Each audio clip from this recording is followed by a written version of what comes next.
दोन उपमुख्यमंत्री वाढदिवस आहे साहेब, तुमचे खास मित्र देवेंद्र फडणवीस यांचाही वाढदिवस आहे, काय शुभेच्छा तुमच्या आहेत? दोघांनाही आमच्या शुभेच्छा आहे. त्यांच्या हाताने महाराष्ट्राच्या विकासाची चांगली कामं व्हावी ह्या सदिच्छा सहित त्यांना मी शुभेच्छा देतो. महाराष्ट्रामध्ये ज्या पद्धतीनं आज व्हायला स्थिती पाहिली, पाऊस आहे, दरड कोसळत आहे, सरकार जे काम करत आहे त्याच्यावरती तुमचं काय आकलन आहे? व्यवस्थित सगळं सुरू आहे? हे बघा, सरकारच हवेमध्ये आहे. सरकार जमिनीवर यायला तयार नाही. कोणाचे आमदार जास्त होतात, कोणाला मुख्यमंत्री व्हायचं आणि दिल्लीच्या वाऱ्या किती करायच्या त्याच्यावरच त्यांचं सध्या या सरकारचं भवितव्य आहे. जनतेचं काही लेणं देणं नाही. आपण पाहिलं की सरकारने आपल्या वतीनं जो ठराव परवा शेतकऱ्यांच्या बद्दलचा मांडला. काय तुम्ही अजूनही पालकत्वाची वाट पाहताय? ओएसिस फर्टिलिटीने आता 90,000 जोडप्यांचं आयुष्य आनंदाने भरलं आहे. आजच कॉल करा 7825893600 वर आणि मिळवा फर्टिलिटी ट्रीटमेंटवर सूट आणि सर्वांना द्या आनंदाची बातमी. आणि त्याच्यावरचं त्या ठरावामध्ये त्यांनी मागच्या बजेटमध्ये आपण पाहिलं की देवेंद्र फडणवीसांनी पंचामृत असा शब्द बजेटमध्ये वापरला आणि शेतकऱ्यांच्या दृष्टिकोनातून आम्ही महत्त्वपूर्ण निर्णय घेऊ अशा पद्धतीचं त्याच्यामध्ये भूमिका मांडली.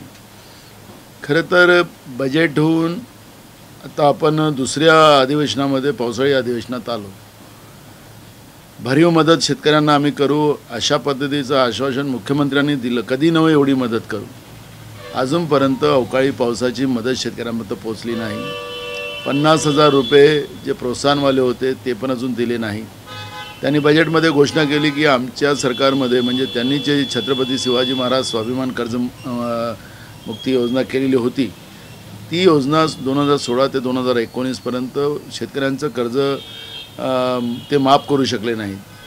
पण परवाच्या बजेटमध्ये त्यांनी सांगितलं की आम्ही करणार आहोत, पण अजूनपर्यंत त्याच्यावर कुठली कारवाई नाही.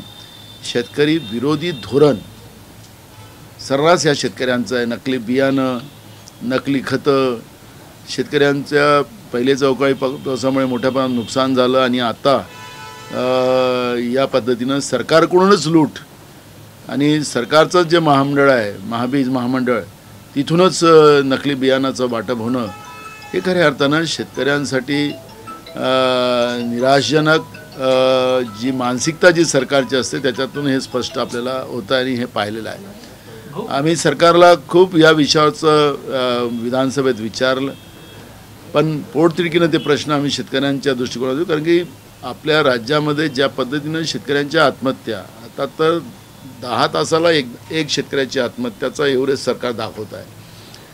पण अनेक शेतकरी आपण पाहिलं तर एव्हरेज जास्त असेल, कारण मग सरकारने कलेक्टरला ज्या काही सूचना केलेल्या आहेत काहीतरी व्यसनाधीन आणि काहीतरी घरच्या भांडणामुळे त्यांनी आत्महत्या केली असं पद्धतीने दाखवा, अशा पद्धतीचं केलं तर ते आकडे कमी केले जातात.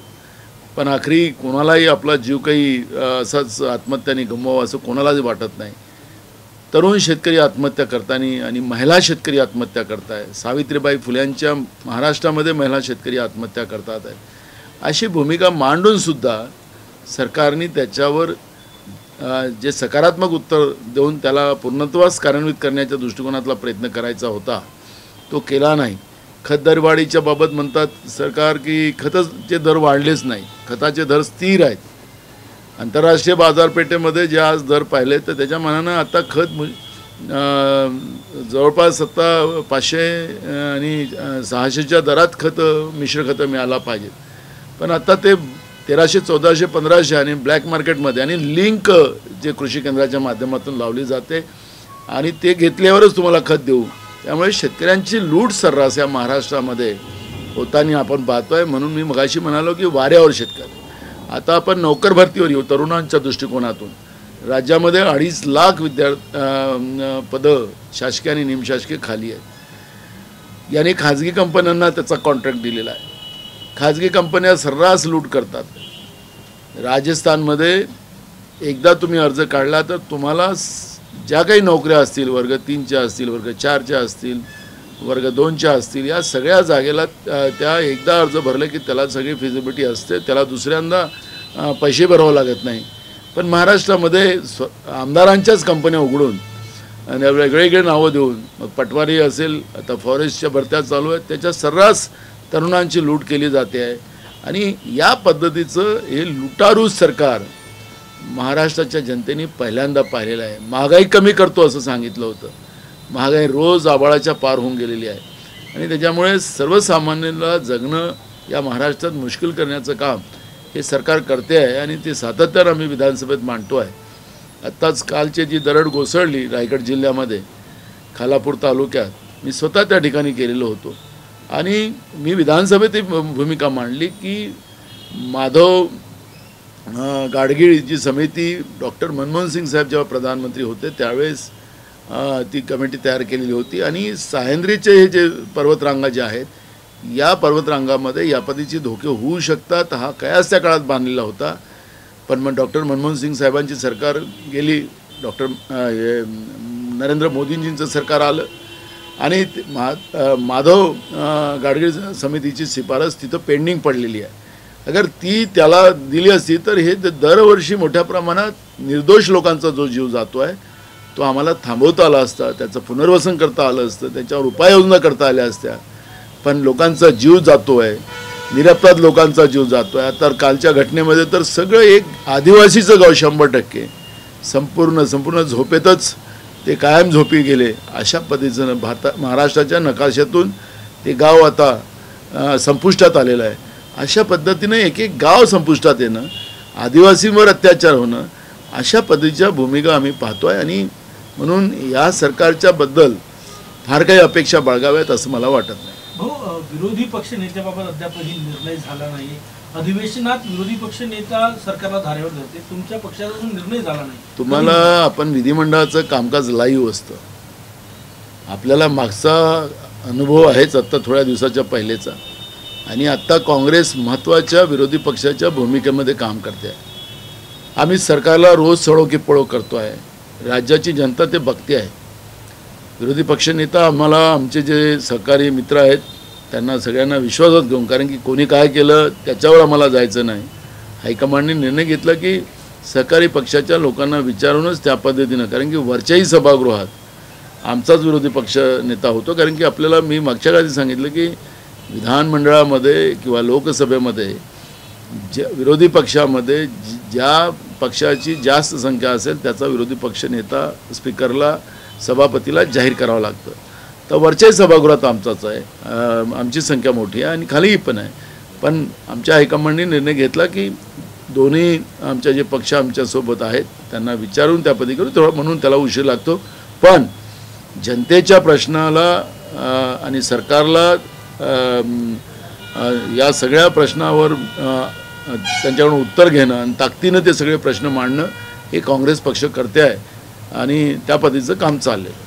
सहकारी पक्षाबाबत चर्चा व्हायची आहे की झाली की कुठं अडली? म्हणून झाली असेल आता या आठवड्यामध्ये तो निर्णय होईल. विधान परिषदेमध्ये सुद्धा ज्या पद्धतीने तुम्ही मागणी केली होती, ज्याचे संख्याबळ जास्त, विधान परिषदेत तुमचा दावा कायम आहे? बिलकुल आहे, म्हणून तो हायकमांडच्या निर्णयाचीच वाट आम्ही बघतोय आणि म्हणून तुम्हाला तो सविस्तर त्याच्याबद्दलची माहिती दिली. या अधिवेशनाचा निर्णय होणार आहे, कारण आपण पहिला अध्यक्षांचा निर्णय जो होता तो तुम्ही सोडल्यानंतर निर्णय होऊ शकला नाही. नाही, या आठवड्यामध्ये विरोधी पक्ष नेता होईल. मणिपूरमध्ये ज्या पद्धतीनं भाजपचे प्रदेशाध्यक्ष चंद्रशेखर बावनकुळे म्हटलं की ते जाणीवपूर्वक प्रदेशाध्यक्ष बनवत नाही, कारण की त्याला जर बनवला तो सुद्धा भाजपमध्ये जाऊ शकते अशी भीती आहे, त्यामुळे अशा पद्धतीचं वक्तव्य केलं. भाजपची अवस्था अशी आहे की मी अनेकदा सांगतो की भय आणि भ्रष्टाचार या दोन गोष्टीला घेऊन भाजप काम करते आहे. ते लोकशाहीत कधीच कोणाला मान्य नाही. त्याच्यामुळे भाजपमध्ये आमची लोक जाणार आहे हा कयास अनेक दिवसापासून लावला जातो आहे. या कयासाला अनेकदा पूर्वविराम मिळालेला आहे. पण जनतेचे प्रश्न डायव्हर्ट करण्यासाठी भाजपकडून या पद्धतीच्या पुड्या सोडण्याचं काम केलं जाते. हे पुडी सोडणारे भाजप आहे. त्यामुळे या पुडी सोडणाऱ्या भाजपकडून फार काही तुम्ही त्यांची गोष्ट ध्यानात घेऊ नका. त्यांना विचारा की महागाईचं काय झालं, बेरोजगारीचं काय झालं, शेतकऱ्यांचे काय झालं, तर त्याचं उत्तर ते देऊ शकत नाही. खरं तर खताच्या दुकानावर रेड बोर्ड लावले गेले पाहिजेत, पण आता रेड बोर्ड नाही लावलेले आहेत. आता खताच्या दुकानावर नरेंद्र मोदीचा बोर्ड लावलेला आहे. आखरी काय अपेक्षित आहे? खताच्या किमती वाढवल्यात, सगळ्या गोष्टीच्या किमती वाढवल्यात म्हणून हसत चेहरा नरेंद्र मोदीचा त्या ठिकाणी लावलेला आहे. हा प्रश्न शेतकरी आणि सामान्य माणूस विचारतो आहे. त्यामुळे भाजपच्या या पद्धतीच्या टिंगलटवाळ्याकडे जाऊ नका. जनतेच्या प्रश्नावरच भाजपला ओढा, एवढीच आमची विनंती. अतिवृष्टीमुळे शेतीचं मोठं नुकसान झालं. पश्चिम विदर्भ असो, पूर्व विदर्भातही काही ठिकाणी, गडचिरोलीच्या ठिकाणी. तुम्ही विरोधी पक्ष म्हणून सर्वेची आणि मदतीची मागणी करणार का? आम्ही विधानसभेत ती मागणी केलेली आहे. सरकार म्हणले की आम्ही सूचना केलेल्या आहेत असं विधानसभेत सांगितलं. पण आपण पूर्व विदर्भातला अभ्यास केला तर इथं वैनगंगा, वर्धा, अशा कनान, अशा सगळ्या मोठ्या नद्या आहेत. आणि या नद्या सगळ्याच्या सगळ्या तिकडे गोदावरीला जाऊन भेटतात. गडचिरोली जिल्ह्यातून गोदावरीला जातात. सगळे पूर्ण पश्चिम विदर्भातलंही पाणी अर्धं आणि पूर्व विदर्भातलं सगळं पाणी, या सगळ्या नद्यांचं पाणी गोदावरीला जाऊन गडचिरोलीच्या नंतर तिकडे मिळतात. गोदावरीला जेव्हापासून तेलंगणाने बांध बांधला त्यावेळेचं आपल्या राज्यातलं फडणवीसाचं सरकार आणि विद्याधर राव नावाचे राज्यपाल यांच्या संगनमतानं त्या काळामध्ये विदाऊट परमिशन त्या पद्धतीचं कुठल्याही फॉरेस्टची परवानगी नाही, कुठल्या जमिनीचा मोबदला त्या भागात मिळालेला नाही. गडचिरोली जिल्ह्यात पूर्ण वनं डुबतात आहे.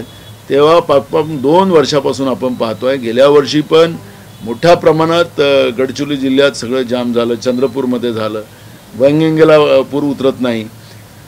मी मागच्या काळात ते उदाहरण सांगितलं होतं की आम्ही गोसेचं पाणी जेव्हा सोडतो तो 1,00,000 क्युसेक्स मीटर पाणी सुटतं आणि गोदावरीचं पाणी जेव्हा सुटतं त्यावेळेस 27 लाख क्युसेक्स पाणी सोडलं जातं. 1 लाखामध्ये तर आम्ही रात्रभर आमच्या त्या भागातली लोक झोपत नाही. तर प्रत्येक गावाला आम्हाला सांगावं लागतं की आता बाजूला वा पाणी सोडलेलं आहे. 1 लाखामध्ये ही हालत आहे तर 27 लाखामध्ये काय अवस्था असेल. एवढा मोठा धरण गोदावरीमध्ये तेलंगणाने बांधून एक प्रकारे महाराष्ट्राच्या या भागाला म्हणजे पूर्व विदर्भाला सातत्यानं पुराच्या वेळामध्ये आणलेलं आहे. आणि त्याबद्दलची भूमिका त्या काळात मी विधानसभा अध्यक्ष असताना सरकारला सांगितली. पण कोरोनाच्या काळामध्ये आपले नागपूरचे विभागीय आयुक्त यांच्या अध्यक्षतेखाली ती समिती बनवली होती. पण कोरोनामुळे ती त्याच्यामध्ये माहिती पुढं आली नाही. पण आता भाजपने केलेलं पाप आहे त्याच्यामुळे हे कुठलीही चौकशी करणार नाही.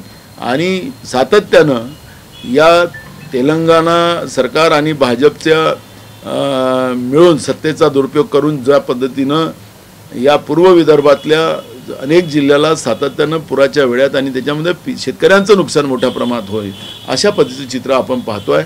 आपण पाहिलं की पाणी कमी होतं तरी चंद्रपूर आणि गडचिरोलीमध्ये पुराचं अनेक गावं संपर्कापासून सुटलेले होते. आणि हा माझा दावा हा जो आहे हा आरोप नाही आहे, ही वस्तुस्थिती आहे या ठिकाणी मी मांडतो. मणिपूर प्रकरणामध्ये सर एक मराठी राहिलं. मणिपूर प्रकरणामध्ये सुप्रीम कोर्टानं ज्या पद्धतीनं सांगितलंय की सीजेआय म्हणाले, सुप्रीम कोर्टाचे सीजेआय असं म्हणाले की आम्हाला या प्रकरणावर कारवाई करावी लागेल. याच्यावर सुधांशु त्रिवेदी भाजपचे नेते आणि अतुल भाटकळकर यांनी ट्विट करत असं म्हटलंय की सुप्रीम कोर्टाला जर सगळं चालवायचं असेल तर त्यांनी आपल्या हातात सगळं घ्यावं. त्यामुळे सुप्रीम कोर्टाच्या याच्यावरती भाजपच्या 2 नेत्यांनी अशा पद्धतीनं वक्तव्य केलं आहे. भाजपला सत्तेची मस्ती आलेली आहे. जनतेने चूक केलेली आहे की यांना बहुमत देऊन यांच्यामध्ये सत्तेची मस्ती यामुळे निर्माण झालेली आहे. जवळपास 80 दिवस मणिपूरच्या घटनेला झालेल्या 80 दिवस मणिपूर जळतं आहे. देशाचे प्रधानमंत्री 80व्या दिवशी बोलतात आहेत. 80 दिवस प्रधानमंत्री कधी अमेरिकेत कधी फ्रान्समध्ये आणि देशात राहिले तर मग आपल्या पक्षाच्या प्रचारामध्ये राहिलेत असं चित्र आपण पाहतो आहे. आमचे नेते राहुल गांधीजी मणिपूरला गेलेत. त्यांना जायला मनाई केलं तरी ते त्या ठिकाणी पोहोचलेत. तिथल्या लोकांच्या भावना ऐकल्यात, ते देशाच्या समोर मांडल्यात आणि तिथल्या लोकांनाही आवाहन केलं की आपण शांततेचं प्रस्तावित करा. मग तिथं असलेलं भाजपचं सरकार आणि केंद्रात असलेल्या भाजपच्या सरकारने 2 समूहामध्ये, दोन्ही समूह आदिवासीचे समूह होते, दोन्ही समूहामध्ये भांडणं लावून मणिपूर पेटवण्याचं पाप केलं. मणिपूरच्या विधानसभेतल्या 10 आमदारांनी भाजपच्या गृहमंत्री अमित शहाला पत्र दिलं की आम्हाला या भारतात राहायचं नाही, आम्हाला आमचं स्वतंत्र देश निर्माण करायची परवानगी द्या, अशा पद्धतीचं पत्र दिलं.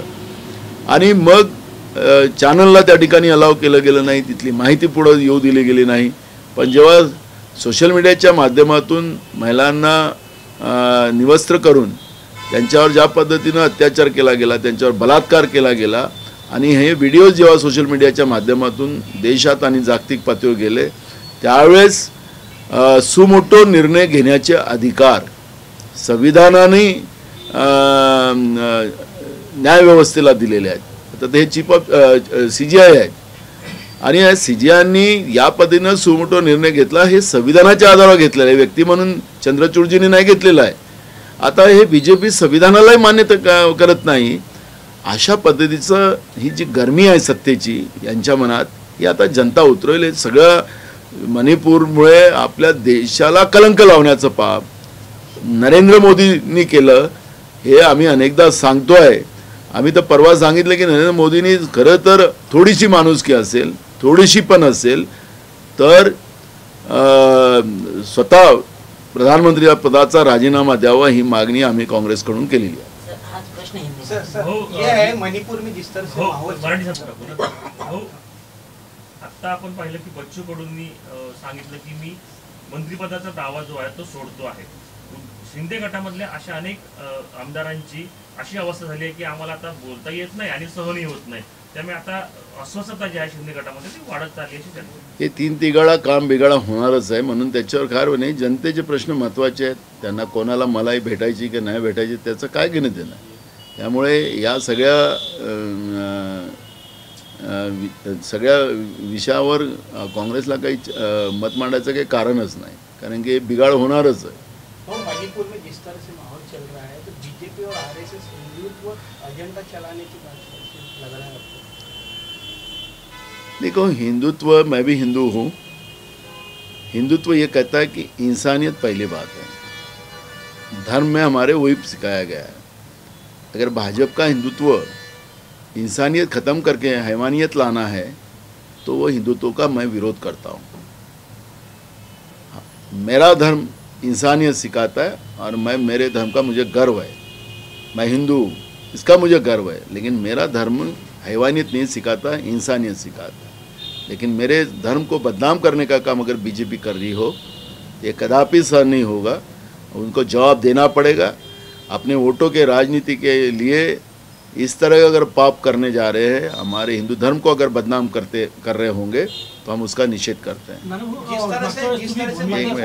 जिस तरह से मणिपुर में माहौल नहीं रुक रहा है, इसके पीछे क्या रीजन हो सकता है और क्यों नहीं रुक रहा? देखो, BJP को डेमोक्रेसी मानने नहीं, आज से नहीं, जब हमें देश को आज़ादी मिली तब से BJP का इस लोकशाही के ऊपर, ये आज़ादी के ऊपर आक्षेप रहा है. जिन लोगों के विचारों के आधार पर BJP की स्थापना हुई है, उन लोगों का भी इतिहास आपने देखा होगा तो वही है. कभी तिरंगे को अपने हेडक्वार्टर में कभी भी फहराया नहीं.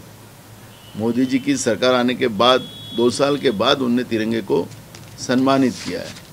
क्या आज़ादी के इतने साल बाद इनको तिरंगे की याद आई?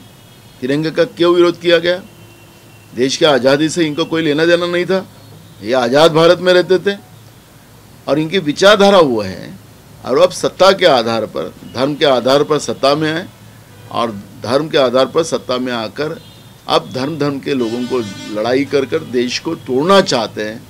देश के एक हिस्से को, मणिपुर हमारा देश का हिस्सा है, उसको वो तोड़ना चाहते हैं. ऐसे देश के हर हिस्से को तोड़कर देश को बर्बाद करने का प्लान BJP ने बनाया है. और उसी का कारण है कि इस तरह का दोनों जगह सत्ता रहने के बाद भी ऐसे 80 दिन अभी भी चल ही रहा है. ये चल रहा है तो सरकार क्यों नहीं रोक सकती? इसका जवाब सरकार को देना पड़ेगा. और इसलिए संसद में भी कांग्रेस की तरफ से मांग हुई है कि प्रधानमंत्री ने इस पर निवेदन करना चाहिए. लेकिन प्रधानमंत्री चुप्पी बैठे हैं. तो इसका मतलब है कि नरेंद्र मोदी जी इसमें खुद गिल्टी है और उन्हीं के माध्यम से ये सब पाप किया गया है. यही अब स्पष्ट होता है. छत्तीसगढ़ में चुनाव होने वाला है. अमित शाह की ये 1 महीने में तीसरी बैठक है और कांग्रेस और कुछ अधिकारियों के ऊपर ED की कार्रवाई ज़्यादा होगी. देखो, उनके पास अभी इलेक्शन का एक ही फार्मूला है, ईडी, जो हमने कहा कि भय, और खुद भ्रष्टाचारी है, दूसरे के ऊपर भ्रष्टाचार का आरोप लगाना, यही उनका एकमेव काम है। उनको हम सवाल करते हैं कि दूसरे को आप भ्रष्टाचारी कहते हो, तो आप जीएसटी के माध्यम से सामान्य से सामान्य आदमी से पैसा लूट रहे हो, केंद्र की तिजोरी में आ रहा है, तो केंद्र के तिजोरी का पैसा गया कहाँ? इसका जवाब क्यों नहीं देते? आपके मुट्ठी भर दोस्तों का कर्जा माफ़ करने के लिए वो पैसा खर्चा कर रहे हो आप, तो ये कितना बड़ा भ्रष्टाचार है। बैंक उन्हें लूटना और हमारे देश की जनता का पैसा जो जीएसटी का केंद्र के तिजोरी में जाता है, वो पैसे से उनका कर्जा माफ़ करना, इससे बड़ा कौन सा भ्रष्टाचार हो सकता है? नोटबंदी तो दुनिया का सबसे बड़ा भ्रष्टाचार था। तो भ्रष्टाचार और भाजपा, भ्रष्टाचार और भाजपा का एक ही नाम है, और इसलिए उन्हें उसको भाजपा बनाकर रखा है। भ्रष्टाचार का वही नाम है भाजपा, और इसलिए दूसरे के ऊपर आरोप लाना और सत्ता का दुरुपयोग कर कर केंद्रीय तपास का यंत्रणा का दुरुपयोग करना, यही भाजपा का काम है, और वो कर रहे। लेकिन अब जनता समझ चुकी है और जनता इसको जवाब वोटों के माध्यम से देगी। अमित शाह की तीसरी मीटिंग है, एक महीने में तीसरी सभा होने मीटिंग है, क्या कहा? देश के गृह मंत्री है, मणिपुर जल रहा है, दुनिया अपने पे थू कर रही है, देश पे कलंक लग रहा है, और वो गृह मंत्री है, वहाँ जाके बैठकर मणिपुर को शांत करना वो उनका दायित्व है। लेकिन नरेंद्र मोदी जी और अमित शाह जी सिर्फ प्रचारक है, वो तो आरएसएस के भी प्रचारक रहे, वो तो शान से बोलते कि हम आरएसएस के प्रचारक हैं। तो अब सत्ता में बैठने के बाद भी वो प्रचारक का ही काम कर रहे हैं। जो सत्ता उनको मिली है उससे देश का हित हो, तो वो उनको नहीं चाहते। देश बेच के देश चलाते। देश की कितनी सार्वजनिक उपक्रम व्यवस्था इन लोगों ने बेची है, इसका जवाब भी देश की जनता को आपको देना है। तो देश बेच के अगर देश चला रहे हो, तो देश चलाने के लिए तुम नहीं बैठे हो, देश को बर्बाद करने के लिए बैठे हो। और गृह मंत्री आप मणिपुर में बैठिए, चुनाव आएंगे जाएंगे, लेकिन उसकी चिंता नहीं है। Thank you. सीजी चंद्रचूडने जेव्हा सो मोठं घेतलं त्यानंतर बीजेपीचे नेता बरेचदा विरोध करत आहेत, तर त्यावर काय सांगा? मी मगाशी सांगितलं की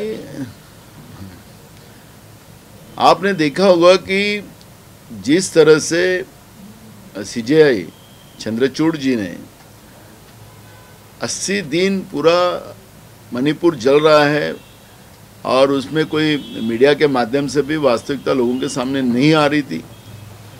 मणिपुर में कई लाशें गिरी, लेकिन जब वो घिनौना वीडियो जब सामने आया कि महिलाओं को निवस्त्र कर कर उनके ऊपर बलात्कार किया जा रहा है, और ये वीडियो जब वायरल पूरे देश में और दुनिया में हुआ, तो सीजेआई को, न्याय व्यवस्था को डायरेक्ट सुमोटो यह निर्णय लेने का अधिकार है। वो संविधान ने अधिकार दिया है, चंद्रचूड़ करके अधिकार नहीं दिया है, संविधान ने एक न्याय व्यवस्था को यह अधिकार दिया है। लेकिन बीजेपी न्याय व्यवस्था के ऊपर जब टिप्पणी करती है, तो बीजेपी को संविधान मान्य नहीं है, यही स्पष्ट होता है। और अब न्याय व्यवस्था इस पे क्या डिसीजन लेती है, इस तरफ हमारा ध्यान है, क्योंकि न्याय व्यवस्था का पवित्र ठिकाना ये सीजेआई का ही महत्वपूर्ण जवाबदारी होती है। और मुझे लगता है कि सीजेआई इस पे ध्यान देंगे, और इस तरह से टिप्पणी करने वालों को, ऐसे पार्टी को, उनके पास जो अधिकार संविधान ने दिया है उस अधिकार के आधार पर कार्रवाई करेंगे, ऐसा हमें लगता है।